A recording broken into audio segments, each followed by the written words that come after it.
Hello and welcome to our webinar series, The First 1,000 Days and Beyond Early Childhood Care and Education in India. We are with you once again with another special guest. This is the fourth episode of the series that we are having, and we welcome all of you once again. Thank you so much for joining us. I have my colleague Kinnari, who is in fact going to have the honor of introducing our special guest today. Kinnari, over to you. Yeah, thanks, Rishi.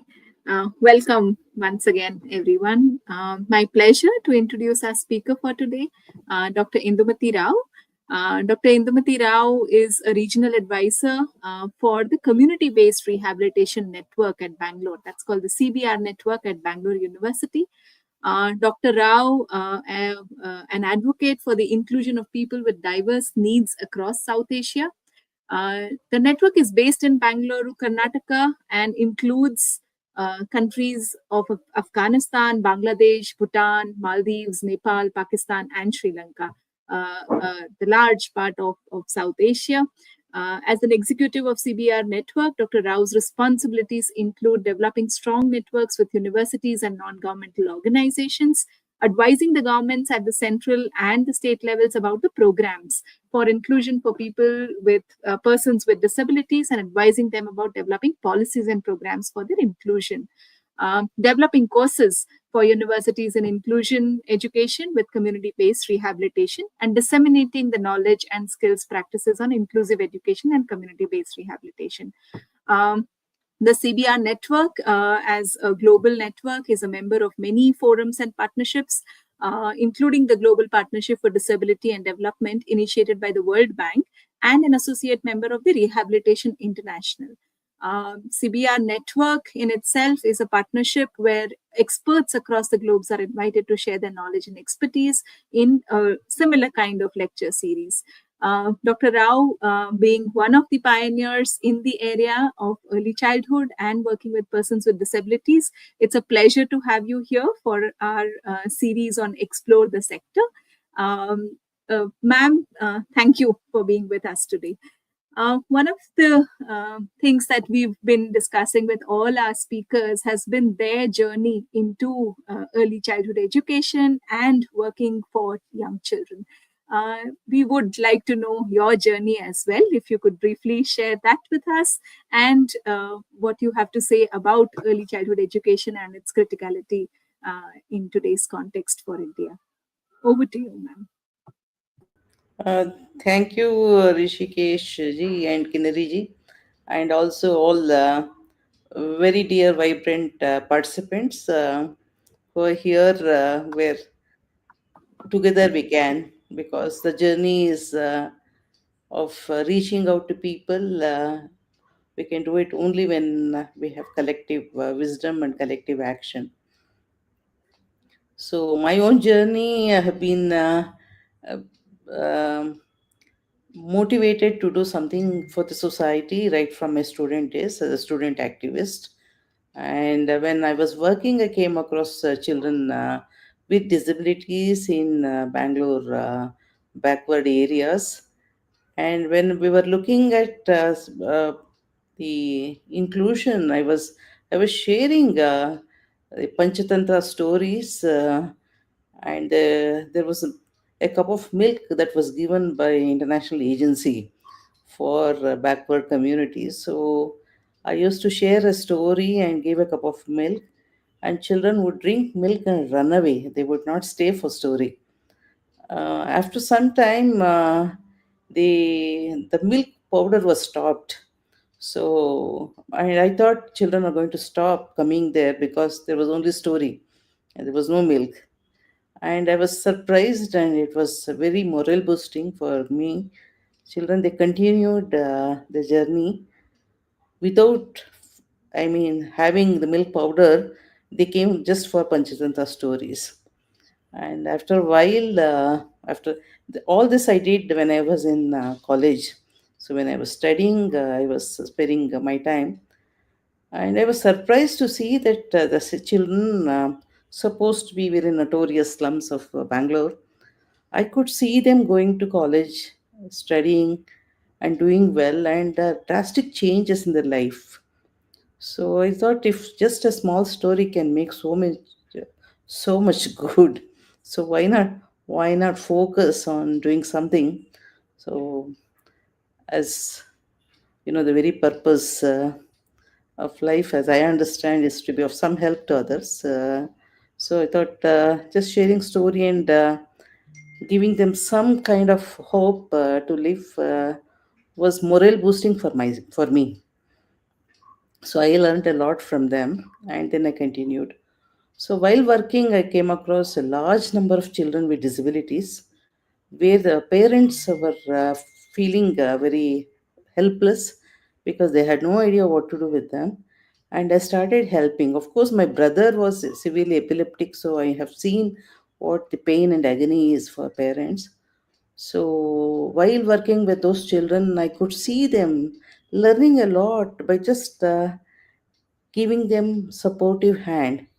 Then I continued, and I was the first Rothenberg Fellowship awardee for Manchester University. So I did my post graduation there, and then I did my masters. Then I worked a lot on early childhood care education. It's a program called Portage. It is implemented in 142 countries. So I Indianized, ruralized Portage. It is translated into 11 languages in India, and it is translated into 41 languages. I mean, it is translated into many languages. That's all like Rangoli pattern for me, those scripts. But it has been translated and it's being widely used in like Dari, Pas in Afghanistan, and in Right. Sinhala, Bhutanese. So Portage is a very important program. It's a complete partnership. Like whatever the school can do, we said home can do better because schools were refusing to admit children with disabilities. So we said, okay, forget about schools. So then we demystified and helped the parents to understand and form self-help mutual support groups.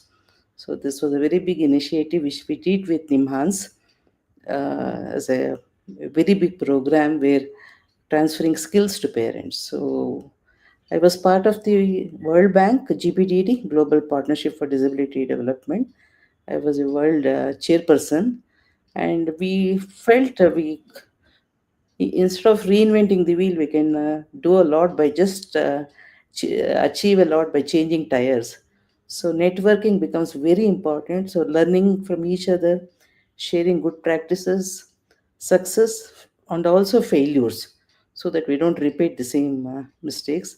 So and working on each other's strengths, and that will have a quantum leap when we are working when we work together. So networking gives a lot of strength. So CBR network focus on network.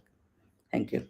Right. Wonderful. Thank you so much. It's quite a personal, inspiring journey with local to global and connecting the global and the local, right? So, thank you for this sharing of your own personal journey. I'm sure it inspires many and also give answers to many as to how do you pursue and really channelize the way we think about our lives and our life's purpose. Yeah, so you also wanted to share some critical things about early childhood education as a domain. Would you want to do that now with our audience? Yes, I would like to do that before I also, because you also have linked my partnership with Bangalore University. I was governor's nominee on Bangalore University syndicate. So during that period, first for the first time, we introduced disability related training courses in Bangalore University. So where we had from postgraduate to the certificate level programs, and that was the first university to introduce so many programs related to disability. And we did in Kannada, Hindi, English medium, and we also brought a lot of technology. So we did resource kits, e-learning materials in the field of disability, and also brought a lot of global knowledge of people like Dr. Einar Helander. He was part of WHO.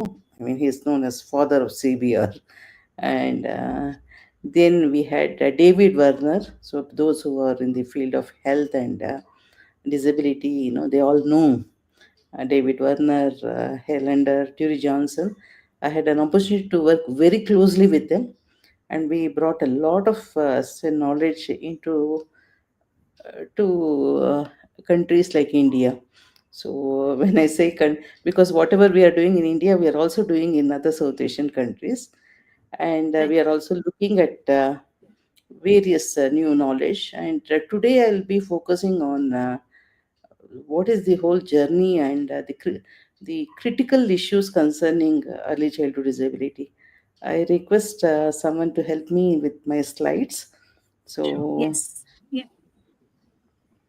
uh, these sometimes some terms, they all look very grand, and sometimes also confusing when people use the terms like equitable, inclusive, sustainable. They are all fine on paper, but when it comes to practice, unless they are understood by the local community and it is implemented, it really doesn't mean anything, and we cannot see any change. So there is a very new policy which you must have all heard about, national education policy. So I was pro- happy. I was also an integral part of that, being part of the advisory board for the Ministry of Education. So the chapter 1 and chapter 6 of national education policy has a special focus on early childhood and equitable inclusive education. So why it was started with very chapter 1 on early childhood speaks volumes how important it is. Because it is very important, it was included, and it was also included for the first time in a policy related to education, talking about early childhood care education. Those who have seen NEP, the very chapter 1 of NEP opens with early childhood care education. The second aspect is, next slide, please. See, India has made many global commitments, and that has reflected by India has signed and ratified many UN conventions.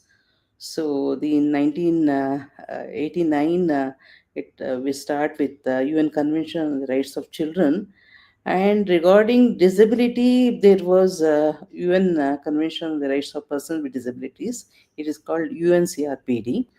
Then India also came with its own legislation called Rights of Persons with Disabilities Act, which was passed by Indian Parliament in 2016. Then there is Sustainable Developmental Goal, and that has a very special focus on. In fact, I would say all the 17 goals are connected with the child. But if I have to focus very specifically, the goal, when we look at the SDG goal 2, zero hunger, and also looking at SDG 3, so without looking at early childhood, none of these goals can be achieved. I'm stressing this because it's very important for us to understand that sustainable development goals looks at the entire universe and all the issues concerning this world, but everything starts with the child. So it's very important for us to look at how these goals are interconnected and interdependent and mutually complementary. So, national education policy, as I said, it talks about equity, and they also use a special term called ACDG, socially economically disadvantaged groups, which looks at and redefines the very understanding of disability. Instead of disability, it looks at diverse needs. The socially economically disadvantaged groups in India, they have stayed by and large, have not been much benefited.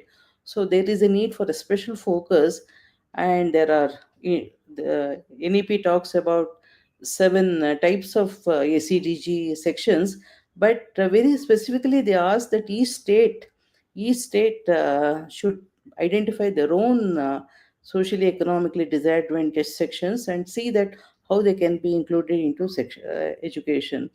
So this kind of data is very important because ACDG, it varies from state to state. It is different from Karnataka to Tamil Nadu to West Bengal to when we look at Jammu Kashmir. So each state has to define its own ACDG and have a baseline data. So next slide, please.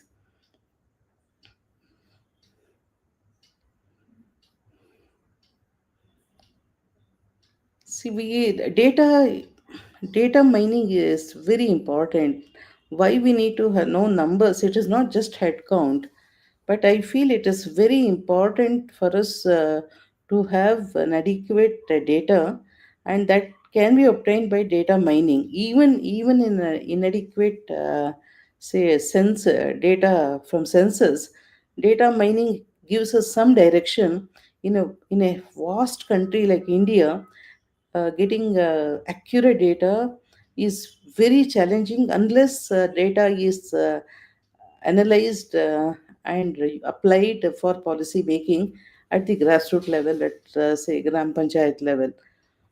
But we don't have that all that access in when we are using internet. So I've access what we have is the 2011 census data, and data also shows that is the census. 2011 India had uh, it's a national census, and it has all the data. It has data about people, it has about occupations, about their income, health, and of course, education and disability. And here we are, it is gender wise class. We have age wise classification. Disability wise, in 2011 they had disability definitions have been changing a lot. In 1995 there were only three types of disabilities, which was moved to five types. And in 2011 census, they had identified about seven types of disabilities. In 2016, after India signed and ratified the UN Convention on the Rights of Persons with Disabilities, it was jumped from 7 to 21. But 2011 census collected some data about seven types of disabilities. And when we look at those disabilities, what is very area of concern is the number of children in 0 to 4. It is a very small number. It's a very small number. Only when we see five after five, there is a number that adds, and suddenly we see a quantum jump of increase in number when children reach the age of 9. So whether I know children now, they don't. It is they are not produced at ninth year. No, it is not possible. So all that it says is they are not visible. They are invisible.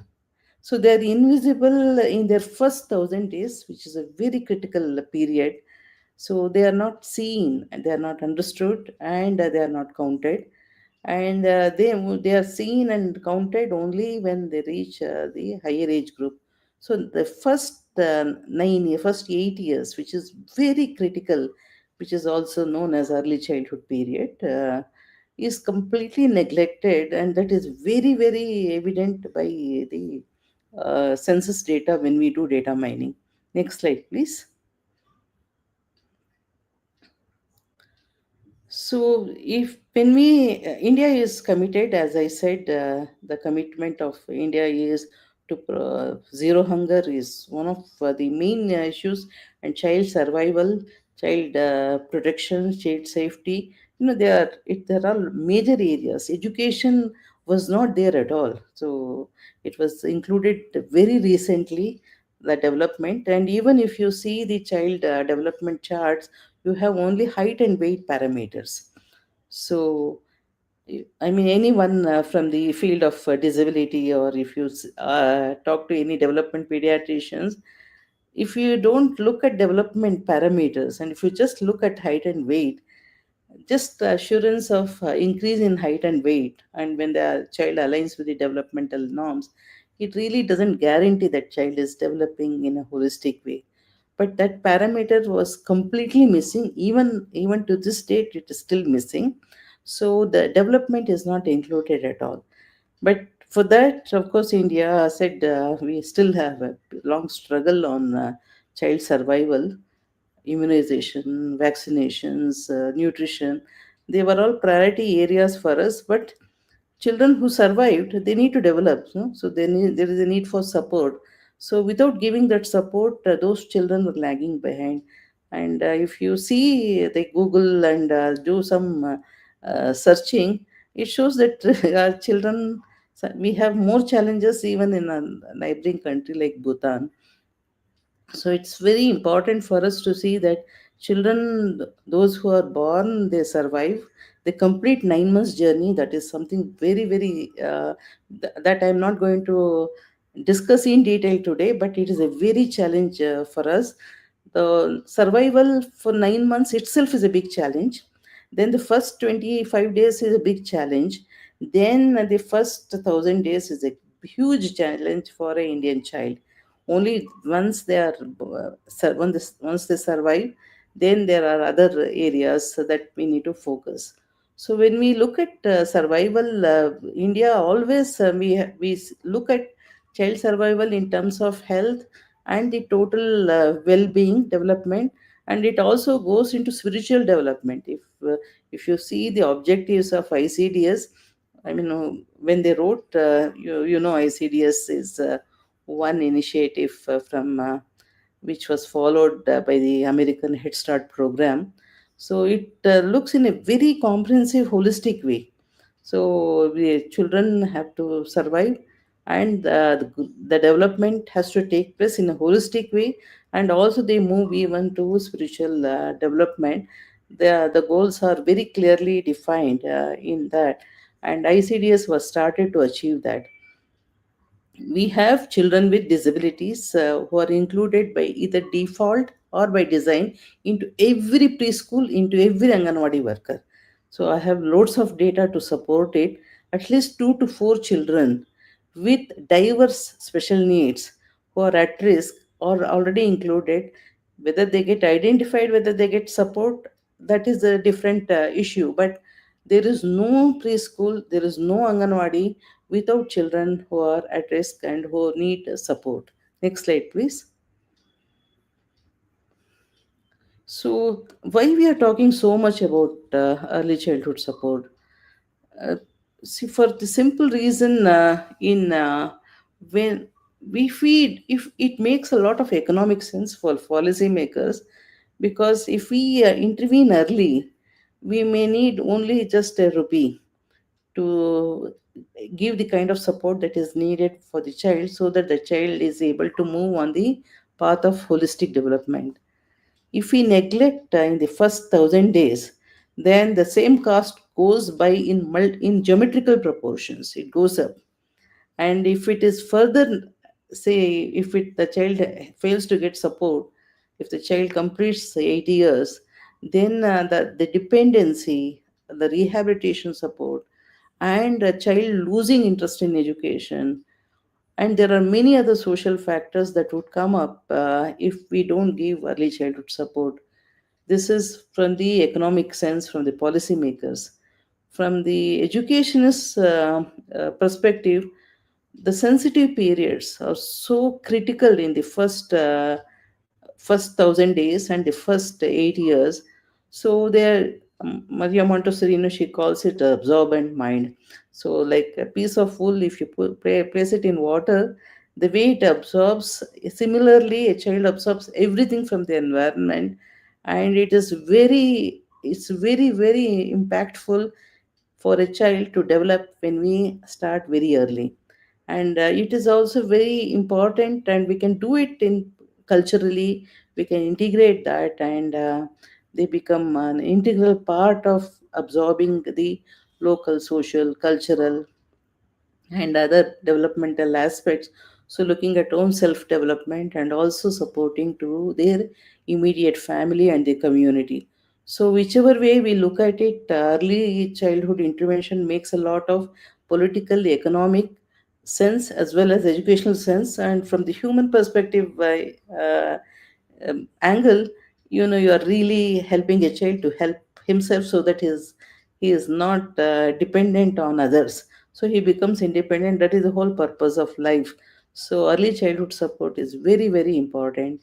And UNESCO came with a very complete um, uh, a resource pack called a classroom for all. So it says that every child, any child may experience a special or a diverse need during the course of their educational years. It could be for short term or it could be for long term.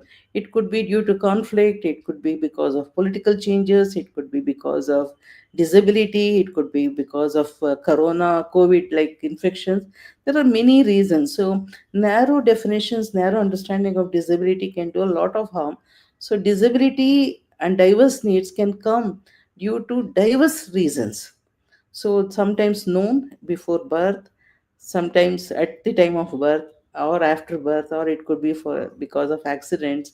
So there are multiple reasons where to see that a child experiencing this diverse need at any point of their uh, life's first critical period of 8 years. It can happen even other age groups, but when it affects the child, it affects the entire life. The first 1,000 days it's a sensitive period where giving support is easy, and easily a mother, even someone with no education, with just with very basic education, it is not just Vedas or Upanishads understanding early childhood development. Earlier they used to learn from their mothers and grandmothers when there was civil joint family system. But here every child becomes a guinea pig where every mother experiments. So there is no transfer of child rearing practices that is transfer given. It is very important that bad things, of course, we should leave. I'm not debating on that, but there's a wealth of good practices that is not transferred. That is not transferred from one generation to another generation. So we need to focus a lot on that. And age, most even teachers, when I because I work a lot with teachers, they are not aware that the age has both chronological age and development age, and any child will experience gaps in development. And the very purpose of preschool education, early interventions, to is minimize gap. Something as fundamental as this, teachers are not aware of it. Anganwadi workers are not aware of it. So, early childhood care education, if the only aim is to keep them engaged, what might happen is child loses the precious years, and making optimum use of the residual potential in every child, helping a child to move on the path of the holistic development. When I say holistic, we talk about a child develops like a devadaru tree, not like a ladder. So it has to develop in multi domains, like cognitive, language, communication, motor development, fine and gross motor, socialization, self-help skills. So we are looking at different areas of development. It is like a Devadaru tree, because each learning becomes a prerequisite for a new learning.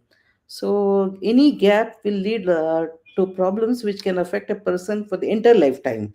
So any gap in the early childhood can affect the entire lifetime.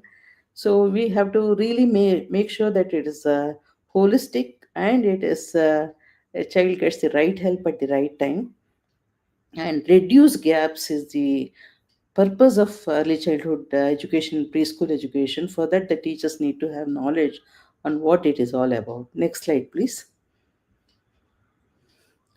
Key challenges and existing opportunities. I mean, I myself, I can't, it's not accessible. The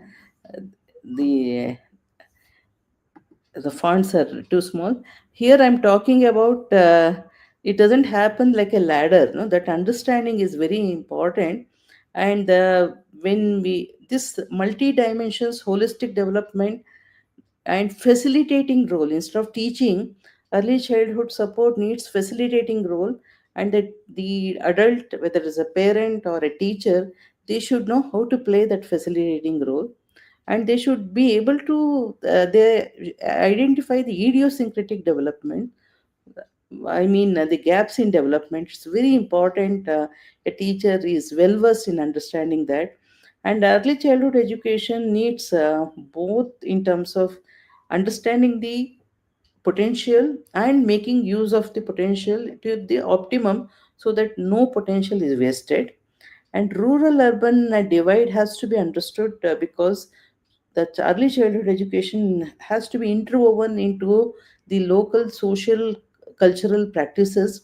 So it has to be different, it has to be diverse, and we should respond to that. So that knowledge should be there. And as I already said, mere weight and height and weight monitoring, it will not help. So developmental monitoring should be an integral part of early childhood development. And knowledge of DDST, like Denver Developmental Scale, and Portage, and understanding Piaget's theories of cognitive development, all should be an integral part of the teacher training curriculum. Next slide, please. So all this has a very simple solution. So I might have given you an idea, oh, it is all very complicated, early childhood support. No, just by using UDL, you can help any child on earth. So universal design of learning, which will help, which takes the diverse needs of children, diverse potential of children into account, and it goes with a tailor-made government, instead of see, going for one dress for all, where a child is expected to fit to the dress. But in UDL, we want each dress is like, I always give the example of the blouse stitched by women, where those, so all blouses are same, but each blouse, each woman is very particular about how her blouse should be, because it is tailor made. UDL is based on that principle. Like, we want to make sure that educational plan is relevant to each and every child. So it is a tailor made, and for that, a teacher or a parent should know what it is to develop a tailor made government, a tailor made curriculum, tailor made teaching practices, tailor made facilitating. Instead of teaching, I said we should go for facilitating. So they should know the why of learning, what of learning, how of learning, and gamification of learning. They are all very important. It makes life very easy for the those who run schools, those who run teacher training programs, and also for the policymakers, because here we are having entire child centered focus in planning early childhood care education. Next slide, please. So we have done some experiments, like I was sharing about the Denver Developmental Scale Test, which we have given to all Anganwadi workers to understand. Then learning stations, because we know the challenges in Anganwadis, elementary schools.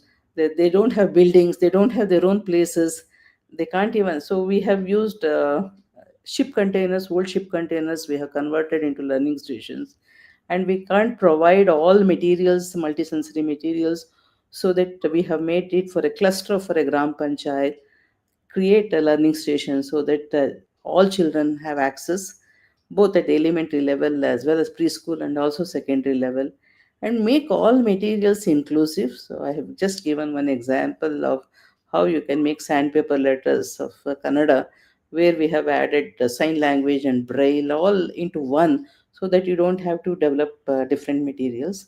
Of course, portage is there, which is like almost like a Bhagavad Gita on child development.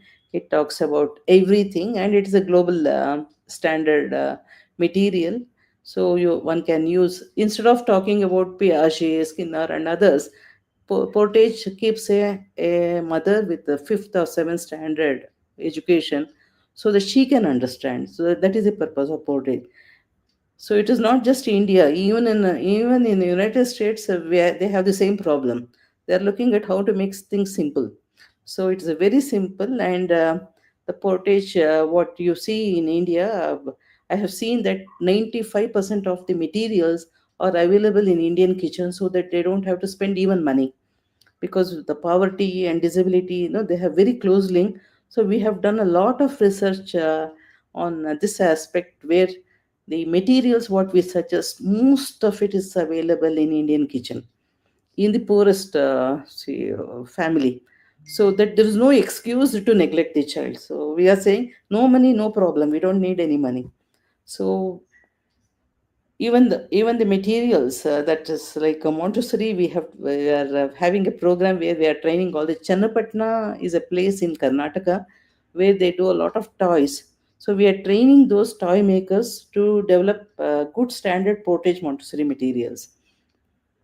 So it is possible to develop that and to use it. So it is possible. I am saying that it is not just materials, it is the knowledge becomes very important in early childhood. You can see the multi-utility learning stations. As I said, if there's no building, no problem. You can use any existing building. If there's no existing building, no problem. You can use any old ship container or a old vehicle and convert that into your learning station.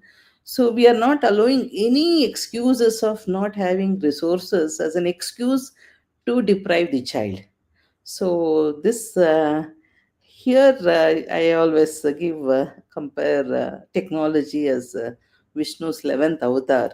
So we have brought a lot of technology into learning stations where we use the computers are there, gamification of learning, universal design of learning, and we also use something called Alexa. So we are used like how Alexa can replace lack of grandmother. They call it Alexa G in learning stations, because I said they can ask any question any number of times. Alexa doesn't get bored, so it will answer. So of course, Alexa can do speak English. Like, it can't speak Kannada, but to my surprise, children could learn English because they had to teach. While teaching Kannada to Alexa, they learned English. So, and just using a very simple Samsung tablet and the project approach. So, a small project approach, learning from each other, the partnership and the peer learning. We could see that they could learn whatever was there in the curriculum for 1 year in 3 months' time. So, those learning sessions can be used. Next slide, please.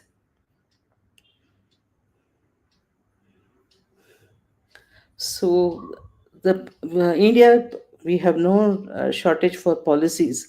We have NEP, we have CRPD, we have SDG goals. So we have everything in place. But from policies to practice, there are many gaps. So for that, we have to really look at the state education departments, DSRTs, disability empowerment departments, ICDS. They all need to have a common early childhood care and equitable inclusive education policy and plan of action, and also recognize minimum standards of in early childhood care, teacher education, and these expectations outcomes are very important. Unfortunately, uh, early childhood care education, we don't have a policy in terms of the teacher recruitment and also learning outcomes. If a school child will can go to a school and learn to write spelling of Sunday in 7 different ways, taking 3 years, no questions asked. They just learn to repeat some nursery rhymes and identify colors, no questions asked. But those who know about early childhood education, there's a wealth. It is like a huge foundation which is laid even when a person lives for 100 years. The critical foundation is laid during early childhood. It is that important. All our future depends on our quality of early childhood. So it is high time we ask these questions and see that the government has a clear policy and clear standards and also clear teacher training curriculum.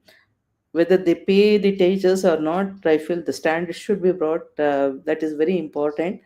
I hope if there are some policymakers, government people who are part of policies, really request you to come out with standards. Where does the curriculum comes from? It comes from life. And when it comes to curriculum in early childhood care education, it's very, very important that all children follow a cosmic timetable. So it's very important that we follow that and see that no Indian child is deprived, is a disadvantage either because of disability or because of poverty or because of the geographical area.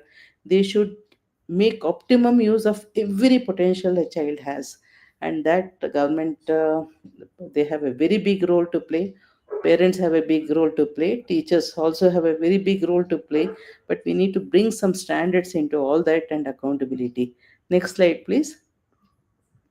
I'll, we have developed a lot of materials on the, and one, as I said, there are many early intervention books, and Trinetra is also software which helps schools to screen all children and to understand what could be the problem. Disability is not just the only problem. There are many problems that we have to understand, and Trinetra 2.0 helps. So I would like to, next slide, please. Yeah. I would like to stop here and thank Azim Premji Foundation. I thank Dr. Rishikesh for giving this opportunity. I should be very happy. I think I took a longer time because I went to a teacher mode. It is also one of the disabilities. We get into that. So how we can really take it forward is my concern, from policymakers to practices and the community and parents. How do we really take it forward?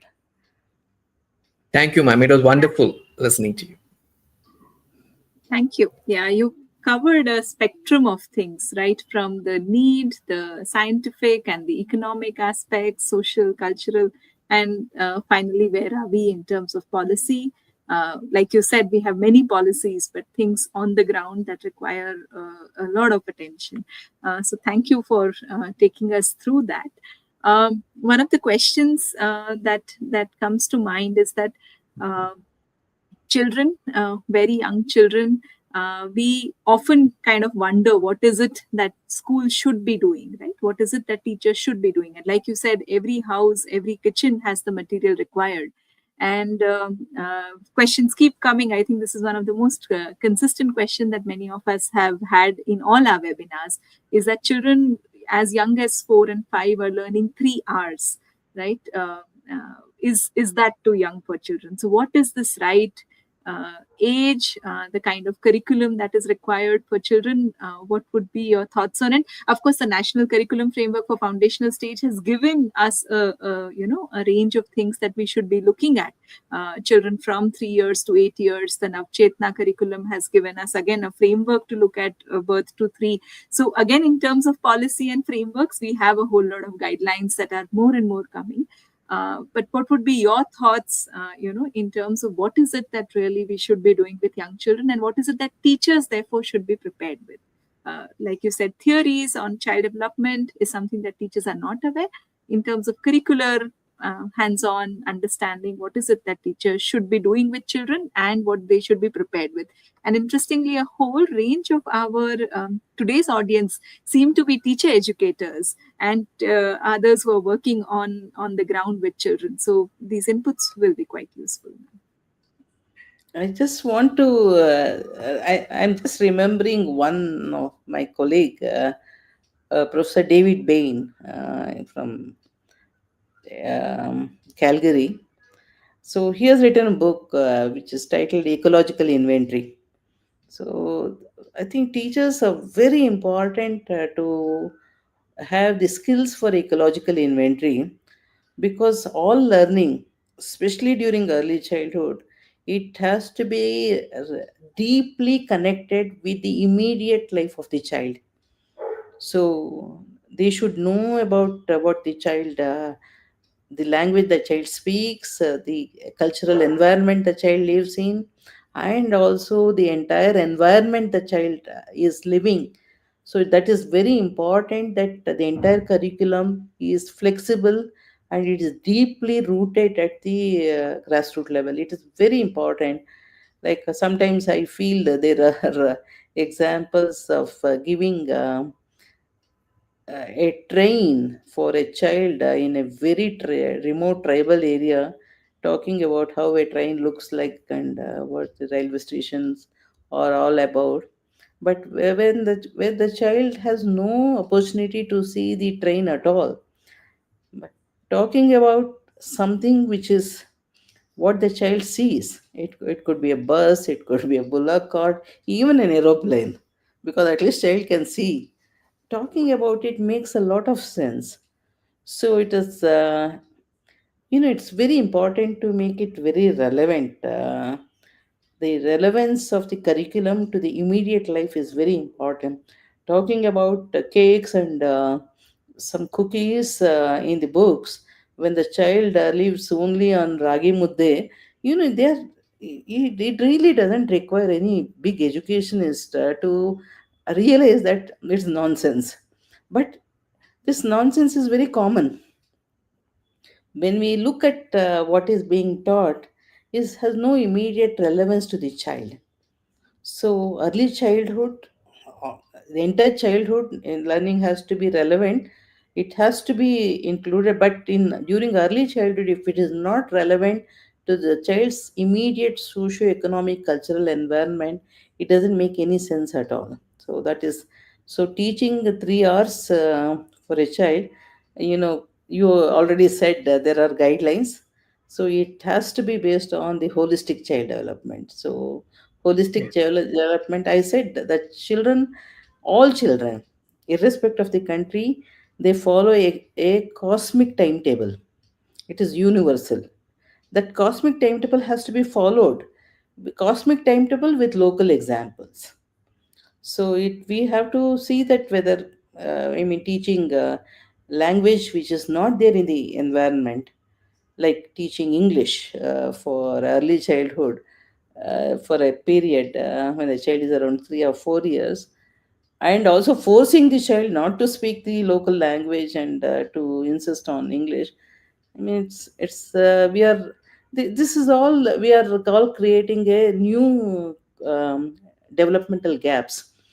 It will show developmental gaps, frustration, losing interest in learning, leading to a lot of other problems is very common. So it's very important to see that it is deeply rooted immediately in the immediate environment.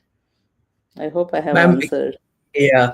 On this question, there is another follow up. Probably we could add in, which is to do with Alexa G.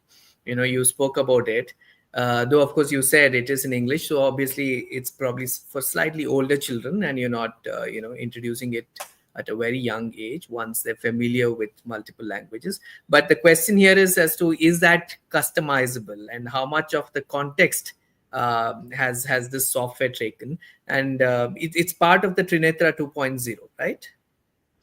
Alexa is, it belongs to Amazon. No? They have a copyright on that. So, but they have given us permission to make Alexa in Tamil, in Kannada, and Malayalam. Of course, it is an expensive project, but making this relevant, and also to make it relevant using the local language and also local culture is very important. Hindi, they have made it quite a lot. Kannada, we have done quite a lot of Alexa. So Kannada has gone into Alexa. See, children, they ask 3,000 questions per day. When they are around 3-year old, they ask 3,000 questions. But no aji, no tata, no, your mother is the only part-time mother. I'm sorry to say that no one has time to answer the questions of children.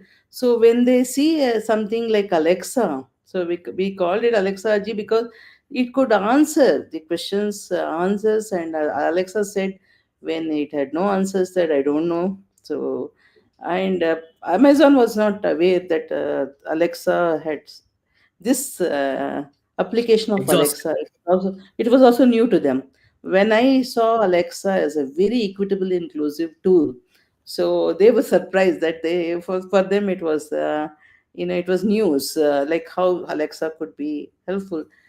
So it is, instead of reinventing the wheel, so what I thought was we could use Alexa, and Alexa also comes in a way, in a shape way which is very attractive to the child. With it's a circular ball with a blue line and a red line. So all that, there are other tools which Alexa features, but Alexa was very supportive to children. So uh, we can make optimum use of Alexa. So we have a long journey to ask questions. Whatever is Alexa is on the internet, no, that we know. But it is the the way Alexa is designed, it's very child friendly. Though it was not designed keeping children in mind. Right. It But is an yeah, but at product, yeah.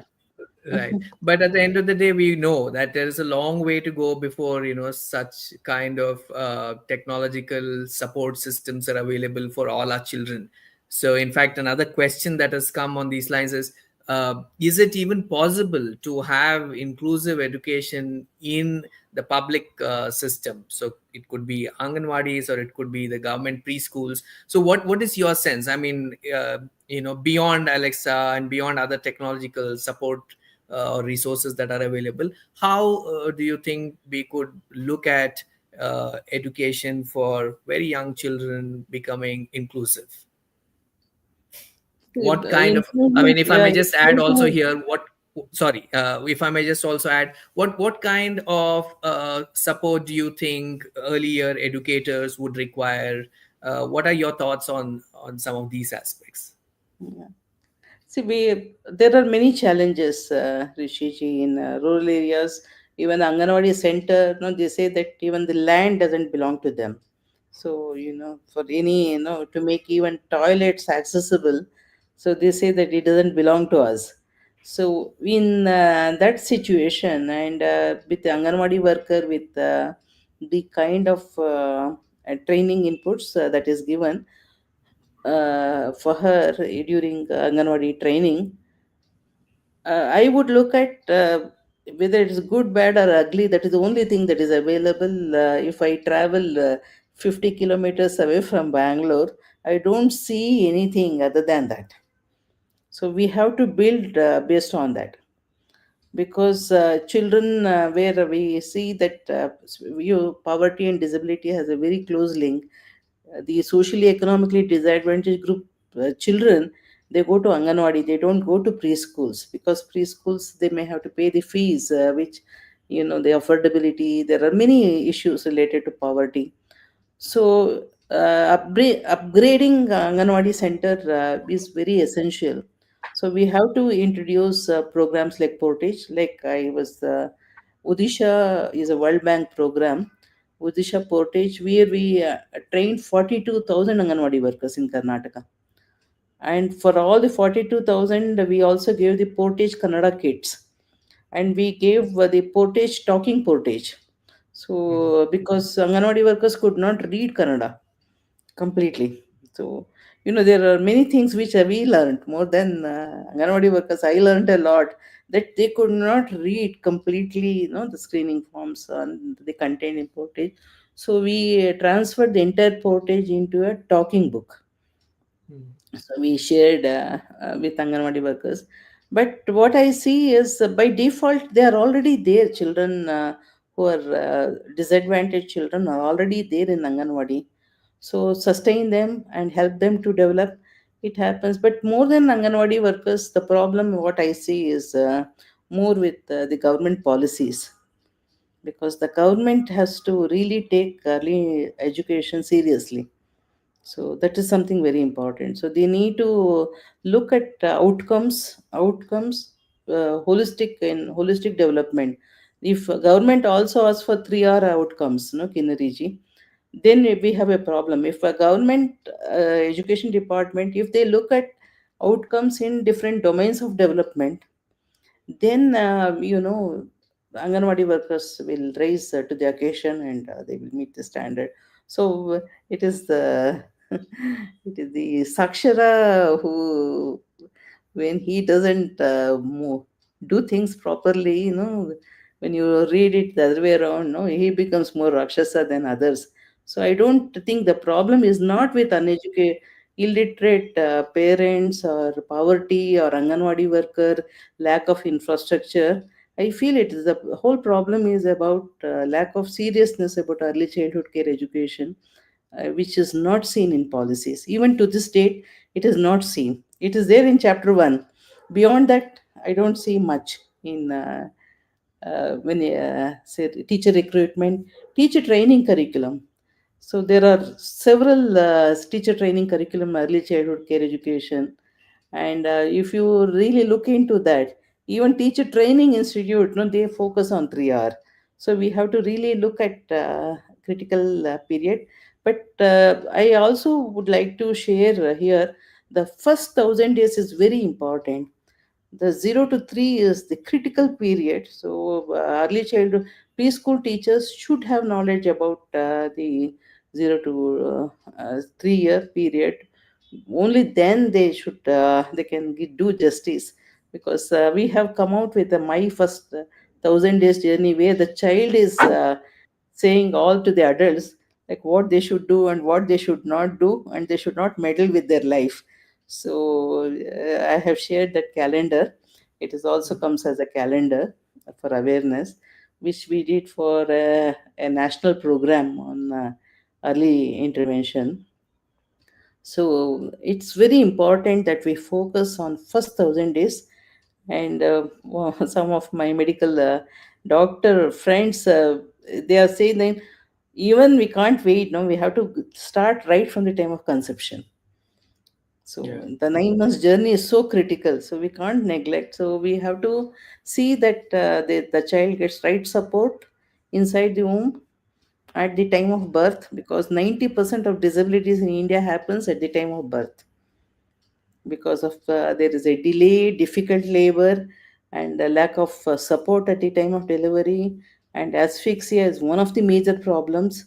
So we are Mhm. all disabilities which are preventable, which is already prevented in see in northern countries.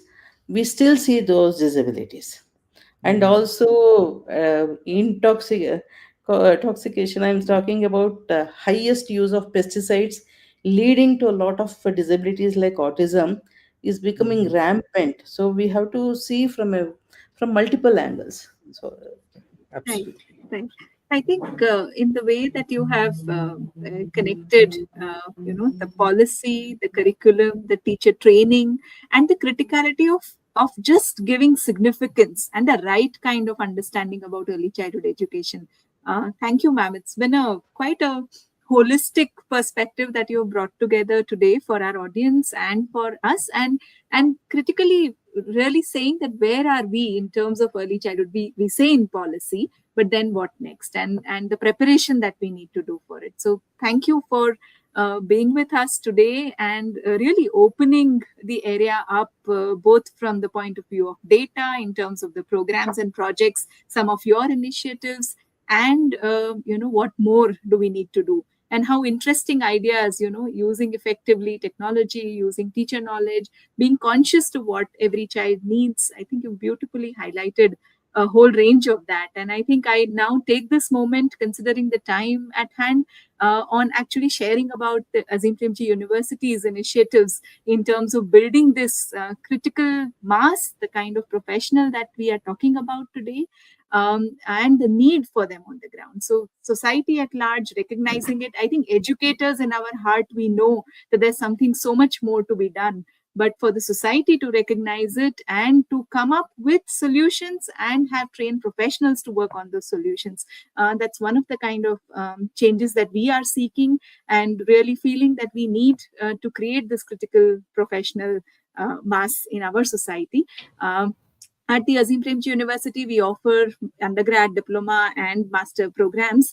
And we do offer a diploma in early childhood education for several working professionals, many of whom who have joined us today, to get into the domain in a thorough way with your working professional lives. Our diploma programs are a great platform. This particular program, the Master of Arts in Early Childhood Care and Education, recognizing this criticality of conception and even before conception, looking at the women's health and life cycle, and looking at children up to 8 years of age and beyond, in the way that we today look at the foundational stage. So we hope that we've always some of us, as in some departments, have always valued child development, have had programs, but today is the time to really focus on early childhood care and education, and a whole range of core courses of a whole lot of detail that today ma'am presented on development, learning. What is this early child care and education? The policies, the systems, researching, right? Ma'am spoke about quantitative data, but then there is qualitative aspects to research. So understanding that the foundational curriculum, it's not just the birth to 3 and 3 to 8, but looking at the whole spectrum, right? So early stimulation, health, and all the holistic development aspects of the foundational years. Professional development. Again, what does it mean to be a teacher, an educator, a carer, right? So a whole range of those questions, and play being the most intrinsic to the way children develop, and the ways in which play and children's environments can be, really focused on. And looking at field, looking at research, and a range of electives that help you become a professional in this area. So this is one of those responses to the current needs that we at the university are hoping will, along with these dialogue series, the information series, we also invite many of you to consider exploring this area in depth, inspiring other young people who are still, looking for where do they want to invest their lives in. And perhaps this is one of those that we may want to really encourage our younger generations to focus on, and hopefully have, a history, or rather a society which is very caring to children, and looking at children in a very holistic way, and not just making them literate. I think the narrow view and actually looking at the holistic view is what all of our speakers so far have really advocated, and we hope that we are able to create that critical professional mass in our country through programs like this. So yeah, thank you so much, ma'am, for being with us, and also our audience for being there today. Yeah, in fact, a lot of accolades from the audience, ma'am. In fact, many of them thanking you for highlighting some of those aspects that you did.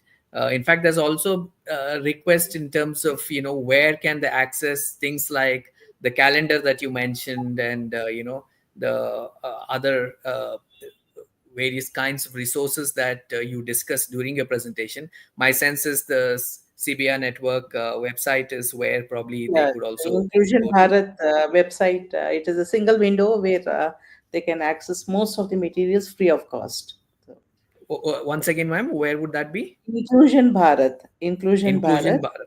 Okay. I'll I'll try Inclusionbharat.org. to type.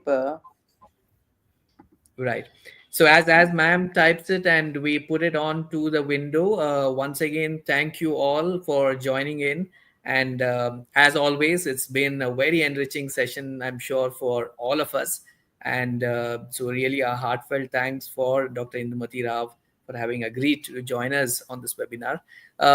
We are now, after this, going in for a short break of about 3 weeks.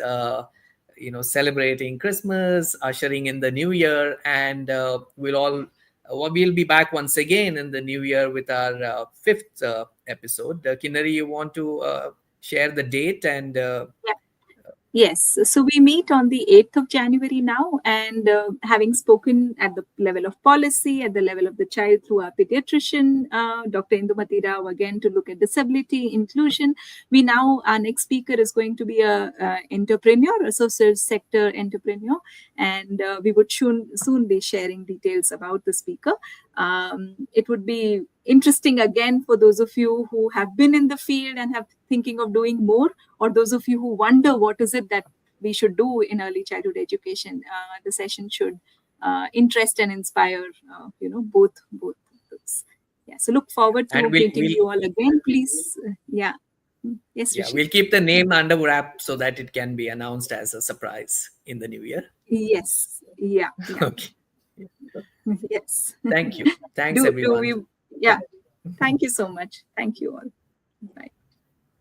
Thank you. Thank you, Dr. Indumathi Rao.